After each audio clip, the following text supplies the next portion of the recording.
따라 하시겠습니다. 사람을 입으신 하나님. 투. 다 같이 투. 네. 앞사람 뒤통수에 뭐가 튀니까 조심하시고. 어떤 그 초등학교 2학년짜리 아이가 있었어요. 츤데레라 그러죠. 츤데레. 좋은데도 잘 표현 못하는. 오빠가 좋은데 오빠한테 늘 관심을 좀 받고 싶은데 오빠가 하는 일에 관심이 많아요. 오빠는 귀찮아할 수 있겠죠. 동생이 어리니까. 이제 초등학교 2학년. 오빠는 이제 고등학교 2학년. 이제 공부에 더 집중해야 되는 그런 상황입니다. 초등학교 2학년짜리가 오빠가 뭐 하나 관심이 많으니까 몰래 오빠 방에 들어가 가지고 오빠가 뭐 하나 염탐했어요. 그러니까 오빠가 벽에다가 기도 제목을 붙여놓고 기도하는 모습을 본 겁니다. 근데 기도 제목을 이렇게 보니까 이 초등학교 2학년짜리가 충격을 받은 거예요. 그래가지고 얼른 뛰쳐나와가지고 엄마한테, 엄마, 오빠는 공부도 안 하고 오빠는 이상한 기도해. 오빠가 여자친구 바꿔달라고 기도하고 있어. 엄마, 공부는 안 하고 여자 바꿔달라고 그런 기도나 하고, 엄마, 오빠 이상해. 그러니까 엄마가, 뭐 이놈의 자식이 이제 공부도 안 하고 무슨 놈의 여자를 바꿔달라고 그러고 방으로 딱 들어갔어요. 벽에 기도 제목이 붙어 있는 거예요. 엄마가 딱 보니까 기도 제목이 뭐냐면 미숙에서 성숙으로.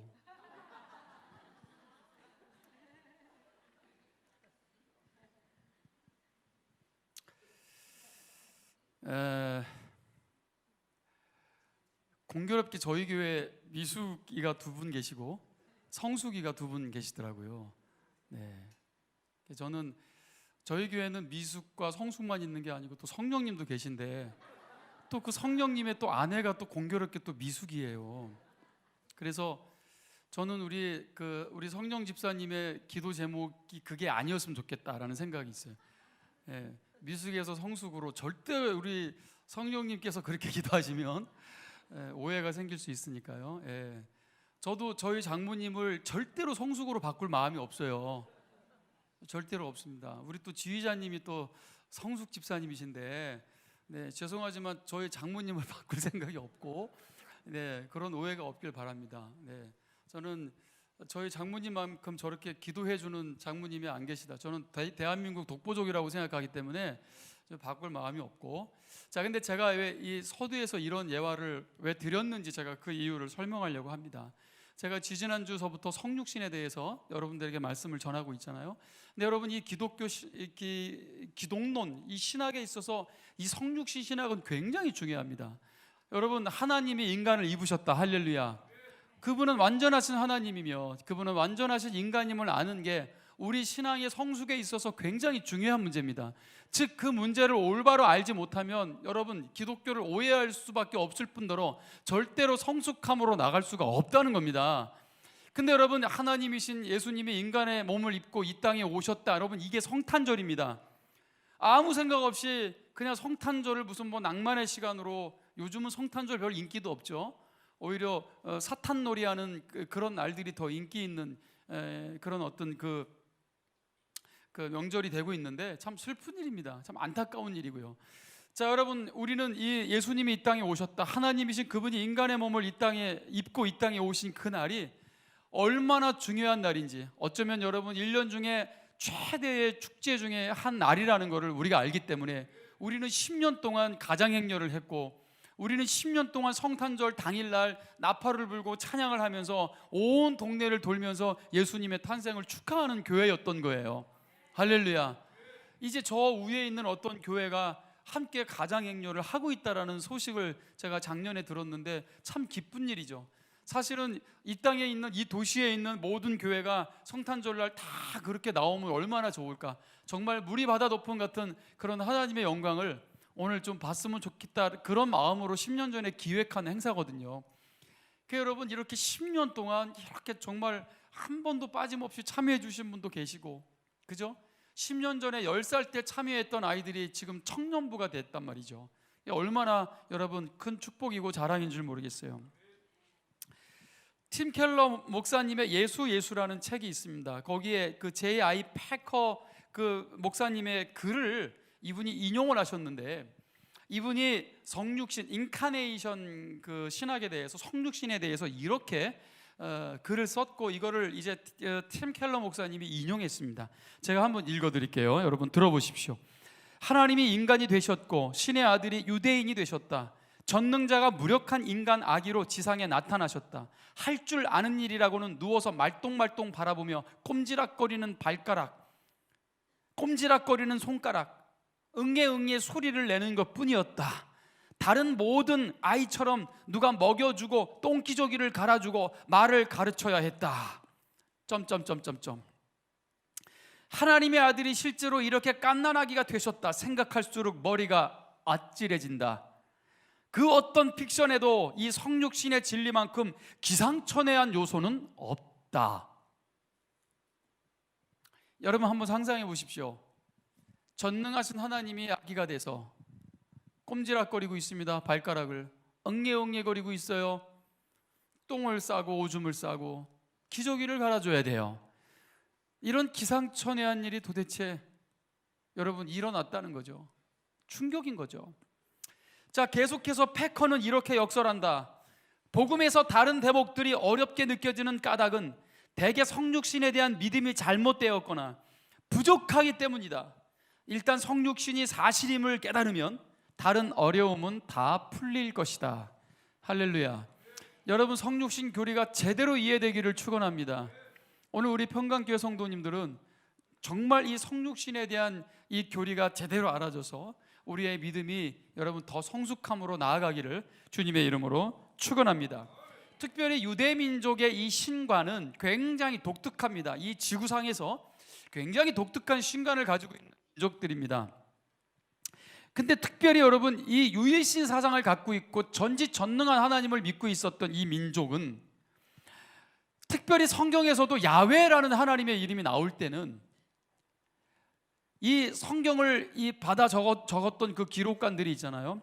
아니면 그 대피라거나 성경을 옮겨 적거나, 이 사람들이 성경을 적다가 하나님의 이름이 나올 때가 있어요. 야훼라는 하나님의 이름이 나오면, 또는 여호와, 야훼 이름이 나올 때는 붓을 놓고 목욕을 했다고 합니다. 목욕제계를 하고 와가지고 여호와 하나님 이름을 기록할 때 감히 하나님의 이름을 기록할 수 없으니까 점을 찍었다고 합니다. 그러니까 자음이 없고 모음만 존재합니다. 그래서 이게 정확하게 여호와인지 야훼인지도 조차 학자들 사이에서도 반반씩 나눠져 있어요. 요즘은 좀 야훼 쪽으로 더 가는 분위기입니다. 야훼가 더 맞다, 더 가깝다라고 얘기하는 학자들이 더 많습니다. 야훼 하나님, 그러니까 함부로 입에 담지도 않고 글을 쓸 때도 그저 점으로 여러분 무릎 꿇고 목욕제기하면서 그렇게 전지전능한 하나님 앞에 경외함으로 대했던 여러분 이 사람들이, 어찌 그 하나님이 인간의 몸을 입고 오셔서 아기가 되시고 거기다가 목수의 아들로 30년 동안 살았던 저 갈릴리의 목수 아들, 어느 날 갑자기 나타나가지고 30년 동안 조용히 있다가 자기가 하나님이라고 말하면 어떻게 여러분 유대인들 입장에서 그를 하나님으로 받아들이는 게 결코 쉬운 일은 아니었을 것이다. 30년 동안 김씨네 쌀가게 아들로 살다가 김씨네 쌀가게 아들이 갑자기 나타나가지고 나는 하나님이라고 하면은 둘 중에 하나죠. 저건 미친 인간 아니면, 그죠? 정신병원에 잡혀가야 될 인간 아니면 진짜 하나님일 거라는 거죠. 논리적으로 그래요. 중간일 수는 없죠. 둘 중에 하나일 수밖에 없다는 거예요. 그러나 우리는 예수님을 미친 사람으로 선택하지 않았습니다. 예수님은 진짜 전지전능하신 만왕의 왕이신 하나님이라는 걸 우리가 선택했다는 거죠. 근데 알고 봤더니 우리가 선택한 게 아니라 하나님이 우리를 선택하셨고 성령을 부어주셔서 지혜와 계시의 영을 주셔서 예수님이 하나님이심을 믿게 하신 겁니다. 성령님께서 그렇게 고백하게 해주시는 거예요. 아멘입니까 여러분? 그럼 여러분 유대인들조차 그렇게 인간이 하나님일 수 없다, 그거는 가능하지 않다라고 했다면 현대를 살아가는 이 현대인들에게 하나님이 인간을 입었다라고 말하면 누가 덥석 받아서 믿을 수 있겠습니까 여러분? 결코 쉬운 일은 아닐 거라는 거죠. 자, 이게 완전하신 하나님이시다, 예수님이. 또 완전하신 인간이시다. 그러니까 이걸 아는 게, 이 지식을, 이 교리를 아는 게, 이 도구마를 아는 게 굉장히 중요한 요소라는 거예요. 그래서 여러분, 이 성탄절 즈음에 여러분들에게 이 주제를 가지고 지금 말씀을 드리고 있는 겁니다. 자, 여러분, 오늘 예수님께서 오늘 본문의 27절에 보시면 이렇게 말씀하셨어요. 인자됨으로 말미암아 심판하는 권한을 주셨느니라 그랬어요. 자, 예수님 스스로 자기를 가리켜 인자라는 그런 칭호를 쓰십니다. 근데 사실 메시아의 칭호 가운데 정말로 중요한 칭호가 인자입니다. 인자. 저희 교회 인자 안 계십니까? 인자.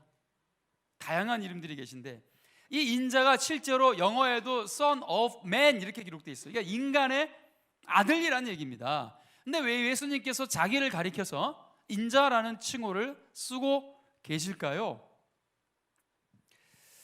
자, 여러분, 이 인자의 의미, 오늘 이 Son of Man의 의미를 제가 6가지를 좀 살펴볼 겁니다. 6가지를. 그래서 지금 이 시스템이 좀 어려운 상황이니까 좀 잘 집중해 주셨으면 좋겠어요. 이 예수님의 인자되심을 아는 굉장히 중요한 순간이 되리라 믿습니다, 여러분. 이 다니엘서의 기록에 보면은 다니엘서는 예수님이 오시기 600년 전쯤에 쓰여진 책입니다. 예수님 오시기 몇 년 전이라고 그랬어요, 제가? 입을 여시면 좀 더 집중하고 은혜 받는데 도움이 되실 것 같아요. 예수님 오시기 몇백 년 전에 쓰여졌다? 네. 그래서 일으키려고 제가 지금 하고 있어요. 빨리. 그렇지. 600년. 네. 600년 전에 쓰여진 책, 어떤 책? 그건 몰라. 또 하나만 외웠어요. 다니엘서입니다. 다니엘서에 그 인자에 대한 예언이 기록되어 있습니다. 자, 이거를 알아야 돼요, 여러분. 자, 다니엘서 7장 13절, 14절을 다 같이 읽겠습니다. 시작. 내가 또 밤 환상 중에 보니 인자 같은 이가 하늘 구름을 타고 와서 옛적부터 항상 계신 이에게 나아가 그 앞으로 인도되매 그에게 권세와 영광과 나라를 주고 모든 백성과 나라들과 다른 언어를 말하는 모든 자들이 그를 섬기게 하였으니 그의 권세는 소멸되지 아니하는 영원한 권세요 그의 나라는 멸망하지 아니할 것이니라. 여기 나오죠? 예수님 오시기 600년 전입니다. 인자 같은 이가 하늘 구름을 타고 온다는 거예요. 자, 여러분, 지지난주 설교 기억나세요? 예수님이 스스로 대제사장 앞에서 뭐라 그래요? 자신을 가리켜 하늘 구름을 타고 다시 오셔서 심판하리라고 말씀하십니다. 그리고 대제사장이 참담하도다, 이거 얼른 죽여야 되겠다, 이렇게 생각하죠. 그 예수님이 어디에 말씀을 가지고 인용했기 때문에요. 바로 이겁니다. 바로 이 말씀을 가지고 인용했고 대제사장은 참담하도다, 어디 목수의 아들이, 어디 쌀가게 김씨의 아들이 자기가 구름 타고 와서 다시 와서 심판하리라고 얘기하니 여러분 어쩌면 충격 받을만 하기도 하죠, 그죠? 그러나 그들은 어두워졌기 때문에, 그들은 먹구름에 가려졌기 때문에 눈앞에 계신 하나님을 보지 못한 겁니다.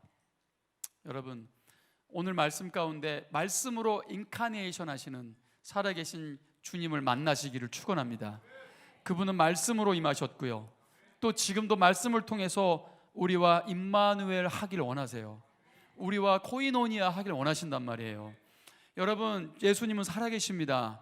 지금도 말씀으로 역사하신다고요. 아멘입니까? 그 인자 같은 이가 벌써 600년 전에 예언된 분이었단 말이죠. 그 인자 같은 이 Son of Man이 누구냐면 예수님 바로 자기를 가리켜 하신 말씀이라고 그렇게 말씀하고 계시는 거예요. 이게 예수님의 선제설이라고 합니다. 이미 그분은 태초부터 계신 분이라고요. 이미 요한복음에 또 1장에, 그리고 요한일서 1장에 요한을 통해서 그는 태초부터 이미 계셨던 분이라는 것이 나타나 있습니다. 여러분, 예수님을 실제로 보고 듣고 만진 사람이 하는 이야기예요. 그 요한은 예수님을 봤어요, 들었어요, 실제로 만졌습니다. 할렐루야. 그 만져진 흙으로 지으신 몸을 입으신 그분이 전지전능한 하나님이라는 것을 직접 본 사람이 증거하고 있단 말입니다. 여러분, 그러나 보지 않고 믿는다면 더 복된 줄 믿습니다. 그래서 예수님 마태복음 26장 64절이죠. 네가 말했다. 내가 너희에게 이른다. 인자가 권능의 우편에 앉아 있는 것과 하늘 구름을 타고, 이렇게 말씀하고 있습니다. 너희가 볼 것이다. 여러분, 인자이신 예수님은 완벽한 하나님인 줄 믿으시기를 바랍니다. 인자라는 표현 안에는 하나님이라는 것을 보여주고 있습니다. 두 번째, 인자의 두 번째 의미는 완전한 인간이심을 보여주는 단어가 인자입니다. 요한복음 19장 28절에 보시면 예수님께서 십자가 위에서 내가 목마르다 라고 말씀하십니다. 요한복음 4장 6절에 또 야곱의 우물이 있더라. 예수께서 길 가시다가 피곤하여 우물 곁에 그대로 앉으시니, 여러분, 하나님이신 예수님이 목이 마르시고 또 피곤하시답니다. 이 몸을 입으셨기 때문에 그런 거예요. 하나님이 목마르고 피곤한 존재가 아니잖아요. 그런데 이 죽을 몸을 예수님이 입어주신 거예요. 그 이유를 계속 설명할 겁니다. 그리고 마가복음 11장에는 그들이 베다니에 나왔을 때 예수께서 시장하셨다. 배고팠다라고 말씀하고 계십니다. 목마르죠? 배고프죠? 피곤하시죠? 예수님은 쇼를 하고 있는 게 아닙니다. 예수님은 완전한 인간이라는 것을 보여주고 있습니다. 그래서 인자이신 예수님은, Son of Man이신 예수님은 진짜 인간이셨다. 세 번째, 그 인자는 우리와 함께 계시는 인자라는 것을 보여주고 계십니다. 마태복음 1장 23절을 다 같이 읽겠습니다. 시작. 보라, 처녀가 잉태하여 아들을 낳을 것이요 그의 이름은 임마누엘이라 하리라 하셨으니 이를 번역한즉 하나님이 우리와 함께 계시다 함이라. 이게 이사야 7장 14절에 예언된 말씀이에요. 오늘 특별히 마태는 유대인이고 마태복음의 독자들도 유대인입니다. 마태는 유대인들을 위해서 쓴 겁니다. 누가는 이방인들 독자들을 위해서 기록했지만 마태는 유대인들. 그래서 특별히 아까도 말씀드린 것처럼 이 유대인들의 이 신관에는 사실은 여러분 이 인간의 몸을 입고 하나님이 오셨다라는 걸 받아들이는 게 결코 쉬운 일이 아니에요. 그래서 특별히 마태가 이 이사야 7장 14절의 예언의 말씀을 가지고 자, 이런 예언이 기록되었다라는 것을 지금 강조하며 선포하고 있는 거예요. 처녀가 잉태하여 아들을 낳을 것이다. 그의 이름은 임마누엘인데 하나님이 우리와 함께 계신다. 자, 그분의 성육신은 결국은 우리와 함께하기 위함이셨다. 예수님이 아기로 오셨다. 인간의 몸을 입으셨다. 바로 여러분 위득하시죠. 하나님이 우리와 함께하고 싶어 하시는 거예요. 그게 하나님의 마음이십니다, 여러분. 그런데 사실상 하나님이 우리와 함께 계시는 것은 우리의 죄의 상태로 있었을 때는 불가능한 일입니다. 절대로 하늘과 땅은 접촉해서도 안 되고 그건 불가능한 일이에요. 우리 입장에서는 결코 가능한 일이 아니에요. 하나님이 우리와 함께하기 위해서는 단 한 가지 방법밖에 없었어요. 무엇인가 누군가가 우리의 죄를 대신하는 것밖에 없었다는 거죠. 그 우리의 죄를 대신하기 위해서는 아주 독특한 몸을 입으셔야 해요.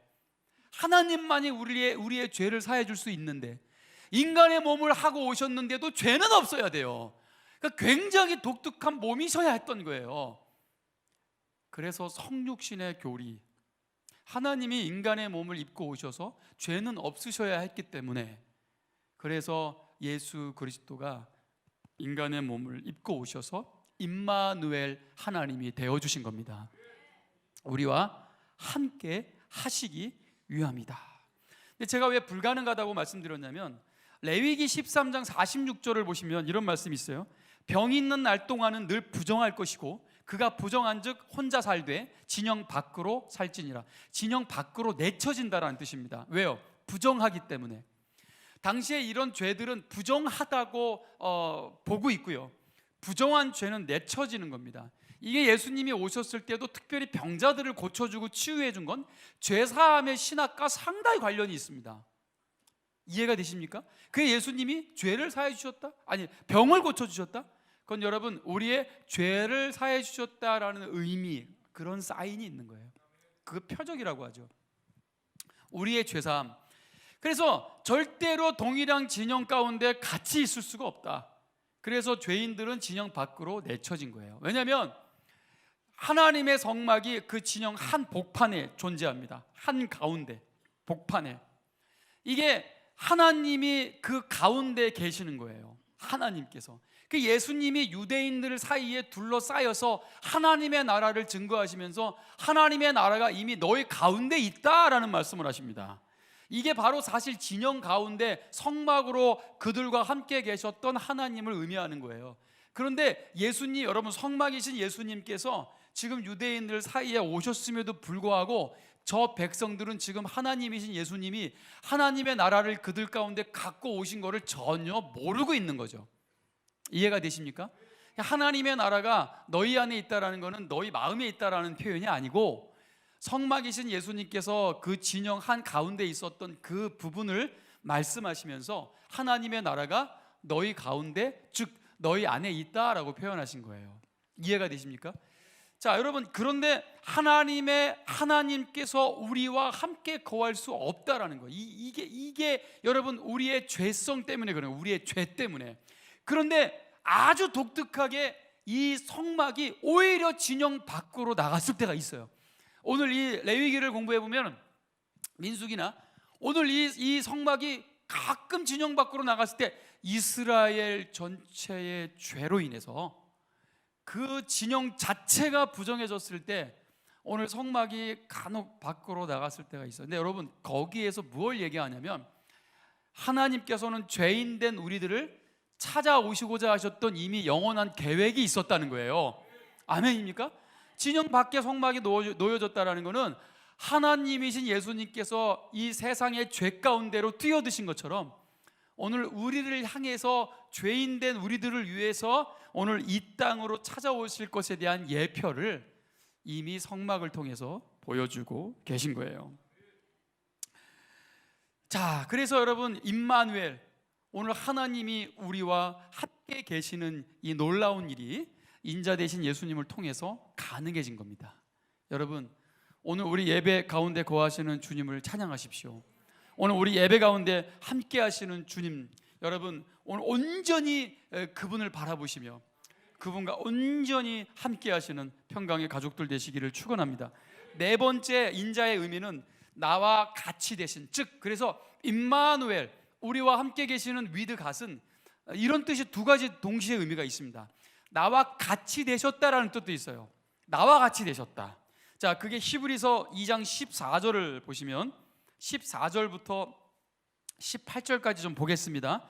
자, 보십시오. 나와 같이 되신 인자, 자녀들은 혈과 육에 속하였음에 그도 또한 같은 모양으로 혈과 육을 함께 지니심은 죽음을 통하여 죽음의 세력을 잡은 자 곧 마귀를 멸하셨. 죽을 몸을 입으신 거예요. 왜? 죽음의 권세를 가지고 있는 마귀를 멸하시기 위해서. 그분은 우리와 함께 하시는 임마누엘이 되신 겁니다. 인자, 육신을 입고 오신 하나님. 15절에 죽기를 무서워함으로 한평생 매여 종노릇하는 모든 자들을 놓아주려 하심이라. 죽기가 두려우시죠. 정상입니다. 영원함을 알지 못하는, 우리를 죽음의 공포에서, 우리를 죽음에서 해방시켜 주신, 부활의 능력을 선포하신, 친히 부활하신 오늘 예수 그리스도를 여러분 그래서 만나시기를 축원하고요. 그분이 여러분 죽을 수밖에 없는 우리의 영역까지 떨어지셨다, 낮아지셨다. 우리를 죽음에서 놓아주려 하기 위해서, 천사들을 놓아주려 한 게 아니에요. 바로 날 위해 죽으신, 날 위해 다시 사신, 날 위해 다시 오실, 나를 사랑하사 나를 위하여 자기 몸을 버리신 겁니다. 그리고 그분은 우리 안으로 뛰어드신 거예요. 죽을 몸을 입으신 겁니다. 나와 같이 되신 겁니다. 그래서 17절에 그러므로 그의 범사가 형제들과 같이 되심이, 범사가 형제들과 같이, 여러분 주님은 범사에 우리와 함께 하십니다. 그리고 그분은 우리와 똑같이 되신 겁니다. 모든 상황 속에서 18절에 보시면 그가 시험을 받아 고난을 당하셨은즉 시험 받는 자들을 또는 고난 당하는 자들을 능히 도우실 수 있는 분이 되신 줄 믿으시기 바랍니다. 그분은 이 땅에서 가장 많은 상처를 받으신 위로자가 되신 겁니다. 상처받은 위로자. 상처를 너무 많이 받으셨지만 그러므로 말미암아 모든 자들의 원더풀 카운셀러가 되신 거예요. 아멘. 가장 위대한, 가장 아름다운 카운셀러, 어느 누구에게도 위로자가 되시고 상담자가 되어주시는 바로 우리 예수 그리스도이심을 믿으시기 바랍니다. 혹 여러분 고난 중에 있고 시험 중에 있는 분들이 있다면 여러분 믿음으로 통과하시면, 왜요? 예수님과 함께, 임마누엘이신 주님과 함께 통과하시면 여러분 또한 이제는 나보다 더 많이 상처받는 누군가를 위로해주고 품어줄 수 있는 예수님을 닮은 아름다운 위로자로 주님이 지금 만들고 계시다는 것을 믿으시기를 축원합니다. 그렇게 예수님은 나와 같이 되시기 위해서 세상이라는 죽음의 불 속으로 뛰어드신 겁니다. 그리고 예수님은 지금도 그 불 속에 계시고 또 폭풍 속에 계세요. 여러분, 폭풍 속에 계신 예수님께 뛰어드셔야 되고 불 속에 계신 예수님께 우리 또한 뛰어드셔야 합니다. 그래야 우리는 그 안에서 주님과 온전히 하나 되는 거예요. 다섯 번째입니다. 그 인자 대신 하나님의 인자 대신 그 의미 다섯 번째, 나를 찾아내시기 위해서, 잃어버린 나를 찾아오시기 위해서 그분이 인자가 되신 겁니다. 요한복음 5장을 우리가 계속해서 지금 강해를 하고 있어요. 요한복음을 말씀을 나누고 있는데 우리가 이제 38해 된 병자, 오늘 그 베데스다 자비의 집 연못에 38년 된 병자가 있었다고 말씀드렸고, 예수께서 그 누운 것을, 오랫동안 누운 것을 보시고 병이 오래된 줄 아시고 그에게 네가 낫고자 하느냐라고 물었죠. 마비된 병자, 병들어 죽음의 자리를 스스로 떠날 수 없는 그를 향하여 예수님이 외치신 거예요. 예수께서 이르시되 일어나 네 자리를 들고 걸어가라. 걸을 수 없는 그 죽은 사지를 향해서 예수님은 선포하신 겁니다. 생명을 가지신 예수께서 생명을 불어 넣으신 것입니다. 예수님은 생명이 없는 우리에게 찾아오셔서 생명을 불어 넣으신 줄 믿습니다. 입김을 불어 넣으시면서요, 평강이 있을지어다. 할렐루야. 우리에게 생명이 불어 넣어지는 순간 우리는 샬롬, 오늘 평강이 우리에게 회복되는 거예요. 그 평강은 하나님 앞에 서는 겁니다. 하나님 앞에 나아가는 거예요. 그 영광으로 충만하신 하나님 앞에서 얻어지는 결과가 바로 평강입니다. 절대로 세상이 주는 게 아닙니다. 못 줍니다. 세상은.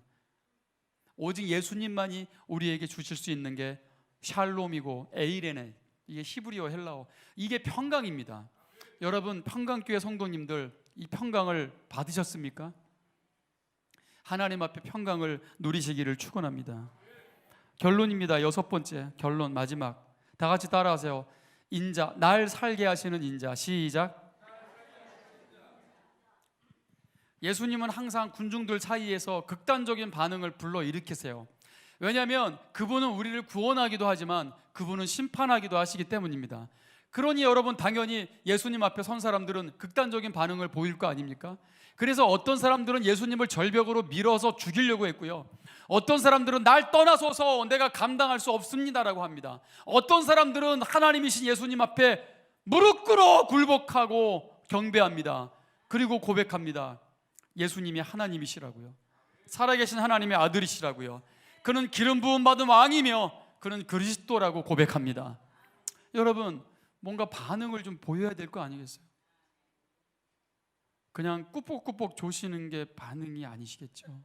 왕 대신 하나님 앞에 여러분, 예수님이 우리 예배 가운데 거하시는 줄 믿으시기 바랍니다.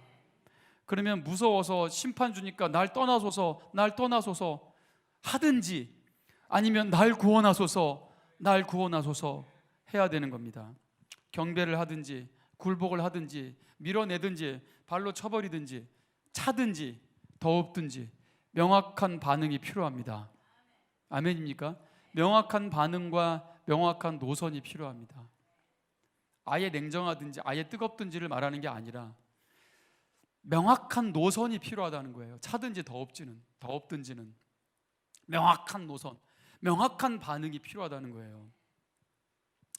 예수님을 혐오하고 기피하든지 아니면 예수님께 굴복하고 그분을 만왕의 왕이신 하나님으로 인정하고 경배하며 더욱 사랑하시든지.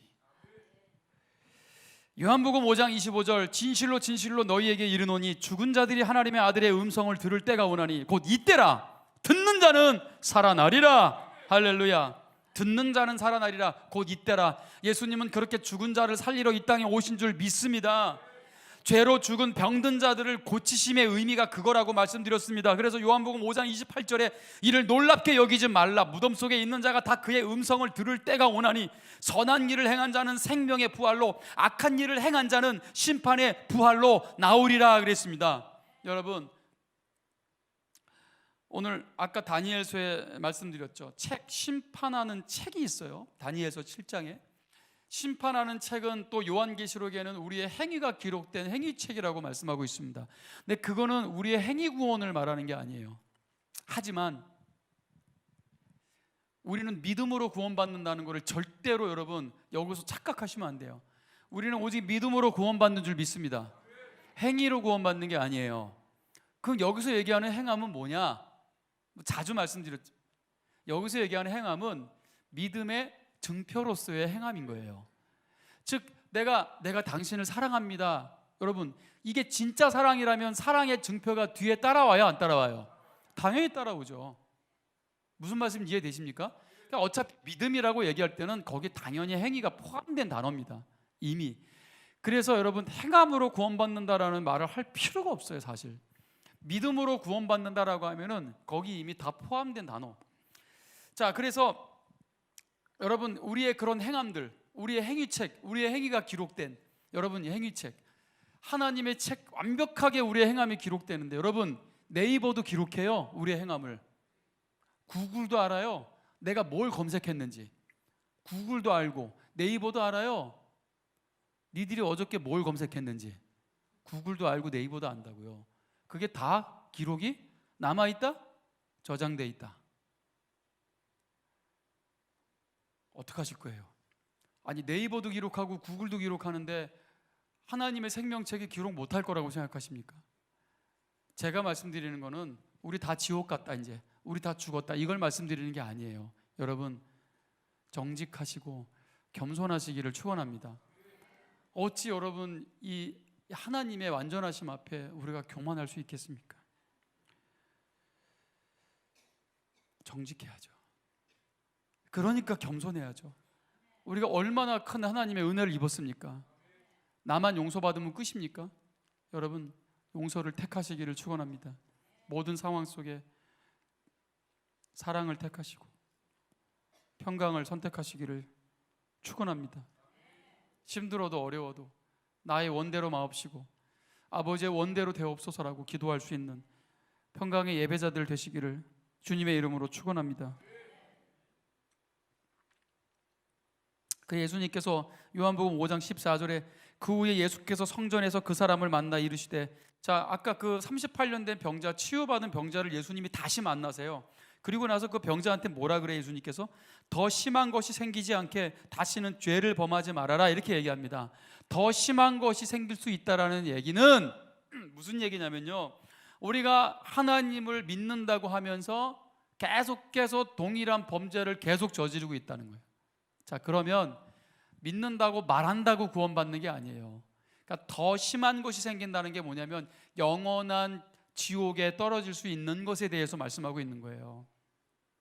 죄사함을 받고 죄의 용서를 받았다면 그만한 여러분 믿음에 대한 증표, 그래서 그 믿음에 대한 명확한 증거가 필요하다는 걸 말하는 거죠. 그럼 여러분, 인자 되신 예수님께서 인간의 몸을 입으셔서 우리와 함께 되셨다, 임마누엘, 즉 그분이 성육신 하셨다면은 여러분, 분명히 뭔가 성육신 하신 예수님 앞에 우리가 설 때는 그거에 대한 열매가 필요하다는 거죠. 우리의 삶에 있어서. 아멘. 그저 교리가 아니라 그 교리가, 이 신학이 우리의 삶에 뭔가 풀어 놓아져야 된다는 겁니다. 그래서 이 임마누엘, 우리와 함께 하시는 임마누엘과 비슷한 단어가 요한일서, 우리가 지금 요한일서 큐티에 또 들어갔어요, 공교롭게. 근데 그 요한일서의 요한은 거기에서 굉장히 중요한 단어를 쓰는데 그게 바로 여러분 사귐이라는 단어입니다. 사귐. 요한일서 1장 1절에서 2절에 오늘 요한은 예수님을 들었고 예수님을 눈으로 봤고 자세히 보고 우리의 손으로 만졌다 이렇게 표현하죠. 그리고 그 생명이 나타나신 바 되었다라고 이야기합니다. 자, 근데 그분이 이제 우리와 사귐이 있게 하려 한다고, 우리의 삶 속에 예수님과 사귀는 우리는 이제 세상에서도 그런 사귐을 나타내고 드러내야 될 자들이라는 것을 말해주고 있는 거예요. 그냥 성육신만 말하고 성육신이 그거였어 라고 얘기하면서 여러분 우리도 이 세상에서 인카네이션 성육신 나는 못해 라고 말하면 안 되는 거죠. 자, 코이노니아라는 단어, 이 사귐이라는 단어에는 세 가지 의미가 동시에 들어있습니다. 이 헬라어가요. 첫 번째 사귐은, 코이노니아는 교제라는 뜻이에요. 펠로우십. 그 다음 참여한다는 뜻이 있습니다. 참여, 파티시페이션. 이게 참석하고 출석 체크하고 의자만 달고 놓고 가는 성도를 말하는 게 아니겠죠. 참여하는 거죠. 온전히 동참하는 거고 온전히 연합하는 겁니다. 이게 사귐이에요. 그러니까 예수님과 사귀는 사람이 전혀 동참도 안 하고 맨날 출석만 체크하고 이게 아니라는 거죠. 성도는 코이노니아, 그리스도와 사귀는 자들이 되어야 합니다.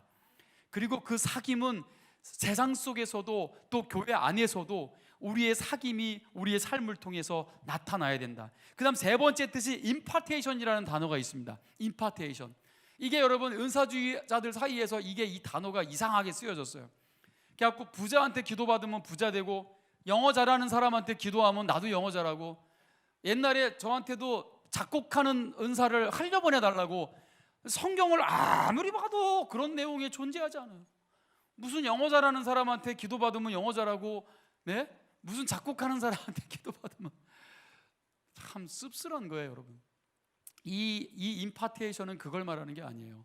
예수 그리스도 안에 사귐이 된 우리들은 예수 그리스도의 성품을 온전히 담게 되는 거고, 그 성품을 세상에서 나누는 것을 얘기하는 거지. 무슨 돈 많은 사람한테 기도받으면 나도 돈 많아지고, 그거 얼마나 좋겠어요, 여러분. 그러면 그렇게 기도하는 사람들은 얼마나 우쭐해지겠어요. 나한테 기도받으면 다 작곡하겠네. 그걸 쫓는 사람들은 또 왜 이렇게 많아, 이 세상에. 여러분, 제대로 정리돼야 돼요. 제대로 균형 잡힌 성도가 되어야 됩니다. 그래서 이 코이노니아는 교제, 참여, 나누어줌. 한마디로 빛 가운데 거하며 삼위일체 하나님과 사귀는 자들은 언제든지 교회 공동체 안에서 나누어 줄 수 있는 자들, 즉 선한 영향력을 끼치는 자들이어야 한다는 겁니다. 아멘입니까, 여러분? 신앙 30년, 40년이 중요한 게 아닙니다. 30년 믿었다는 사람이 40년 믿었다는 사람이 어떻게 저런 말을 하고 어떻게 저런 행동을 할 수 있지? 그런 충격적인 상황들을 우리가 볼 수 있잖아요, 여러분. 매스컴을 통해서도.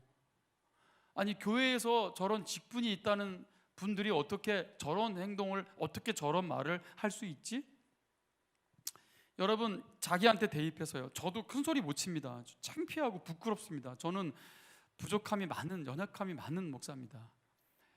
그래서 저는 교만하면 죽을 것 같아요. 그래서 순간순간 교만이 막 치밀어 오를 때마다 겸손함을 택하는 거예요. 저는 그게 저의 살 길이라고 생각합니다. 교만은 죽는 거예요. 패망의 앞잡이입니다. 패망의 선봉이에요. 여러분, 겸손하시고 정직하시기를 주님의 이름으로 축원합니다. 그러면 30년, 40년 교회 다녔는데도 그런 말을 하고 그런 행동을 하는 이유가 뭘까요? 그런 이유가 뭘까요? 잘못 배운 거예요. 그런데 여러분, 예수님 오셔서 나는 네가 도무지 누군지 모르겠다라고 하시기 전에, 여러분 2019년도에는